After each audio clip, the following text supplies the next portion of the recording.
Hey everyone, welcome back to my channel. இன்றைக்கி நம்ம பார்க்க போகிறது ஓட்ஸ் வச்சு செய்யக்கூடிய ஒரு ஹெல்த்தியான ரெசிபி தான். இது ஓட்ஸ் சில். இது வந்து ரொம்ப இன்க்ரீடியன்ட்ஸ் தேவை கிடையாது. ரொம்ப சிம்பிளாக ஈஸியாக பண்ணிடலாம்.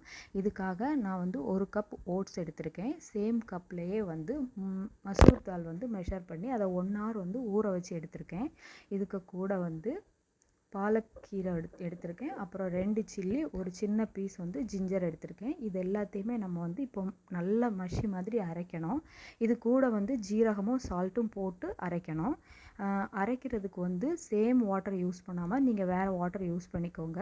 அப்புறம் வந்து ஓட்ஸ் அரைகிறதுக்கு வந்து கொஞ்சம் டைம் எடுக்கும். அதனால் பார்த்து பொறுமையாக அரைச்சி எடுத்துக்கோங்க.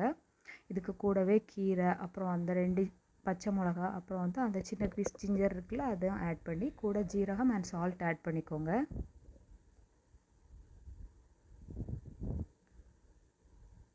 ஆட் பண்ணியாச்சு. இப்போ இதை நல்லா அரைச்சி எடுக்கலாம். இது வந்து கொஞ்சம் வாட்டரியாக இருக்கணும். அப்போ தான் வந்து நமக்கு அது ஊற்றி எடுக்கும்போது கரெக்டாக வரும்.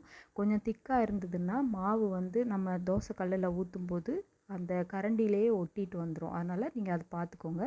இப்போ நான் அடுப்பில் சூடு பண்ண வச்சுட்டேன். சூடாயிருச்சு. இப்போ நம்ம தோசை மாதிரி ஊற்றி எடுத்துக்க வேண்டியதான். ஒர்க் அவுட் எல்லாம் பண்ணுறவங்க, வெயிட் லாஸ் பண்ணணும்னு நினைக்கிறவங்க, ஏதாவது டயட்லாம் இருக்கிறோன்னு நினைக்கிறவங்களுக்கு இந்த மாதிரி ரெசிபீஸ் யூஸ்ஃபுல்லாக இருக்கும். அது மட்டும் இல்லை, சில டைம் நம்ம முந்தின நாள் நைட்டு வந்து டிஃபனுக்கு ஊற போட மறந்துருப்போம். காலையில் எழுந்திரிச்சு என்ன பண்ணணும்னு தெரியாமல் இருக்கிற டைமும் இந்த மாதிரி ரெசிபீஸ் வந்து நமக்கு கொஞ்சம் யூஸ்ஃபுல்லாக இருக்கும். ட்ரை பண்ணி பாருங்கள். இது டேஸ்ட்டும் நல்லாயிருக்கும். இது நீங்கள் வந்து நார்மல் தேங்காய் சட்னியோ இல்லைன்னா வந்து தக்காளி சட்னி இல்லை சாம்பார் எது கூட வேணாலும் சர்வ் பண்ணிக்கலாம். நல்லாயிருக்கும்.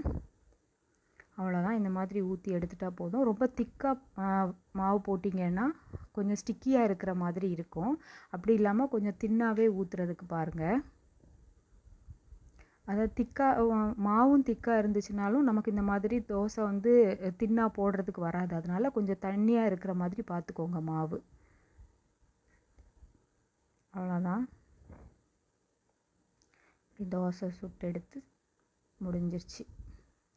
அவ்வளோதான். ரொம்ப ஈஸி தான் ரெசிபி. ஒரு ஹார்ட்லி 5 to 10 minutes தான் ஆகும். ஒரே ஒரு வேலை என்னென்னா அந்த மசூர் தால் வந்து ஊற வைக்கிறது மட்டும்தான். ஒரு 1 hour ஊற வைக்கிறது மட்டும்தான். மற்றபடி பெரிய வேலையெல்லாம் இதில் இல்லை. முடிஞ்சிருச்சு. உங்களுக்கு இந்த வீடியோ பிடிச்சிருந்துச்சுன்னா லைக் பண்ணுங்கள், ஷேர் பண்ணுங்கள். மறக்காமல் என்னோடய சேனலை சப்ஸ்கிரைப் பண்ணுங்கள். தேங்க்யூ ஃபார் வாட்சிங்.